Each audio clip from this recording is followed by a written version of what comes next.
এইটো চিনি পাইছে এইটো কি হয় এইটো হল কাঠ কটা এটা মেচিন প্লাইবোৰ্ড কটা মেচিন বুলি ক'লে বেছি ভাল হ'ব আৰু এই মেচিনটো বহুত গধুৰ আৰু মই মানে এখেতে অফিচলৈ নিবৰ কাৰণে ৰেডি কৰি থৈছিলে কাৰণে মই আপোনালোকক ভাবিলোঁ দেখাই দিওঁ আমাৰ ঘৰত কি যে সঁজুলি নাই সেইটোকে দেখাবৰ কাৰণে একচুৱেলি সৰু সুৰা বস্তু কাটিবৰ কাৰণে কেতিয়াবা দৰকাৰ হয় সেইকাৰণে এখেতে এইটো কিনিলে আৰু এইটো ইমানেই গধুৰ এইটো খুলি দেখুৱাচোন মই চাওঁ দেখাব বিচাৰিছোঁ এইটো ইমান গধুৰ যে চাওঁ দেখাই দিয়াচোন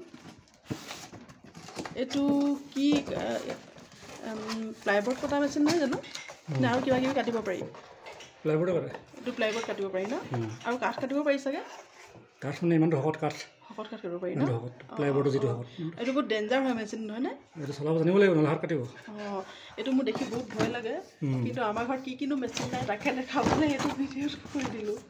আপোনালোকৰ ঘৰতো এনেকুৱা মেচিন থাকেনে মোৰ ঘৰত পিছে মেচিন কি যে বস্তুৱে ভৰি আছে মই কেতিয়াবা বিৰাট অশান্তি পাওঁ আপোনালোকৰ বাৰু মোৰ গতি হয়নে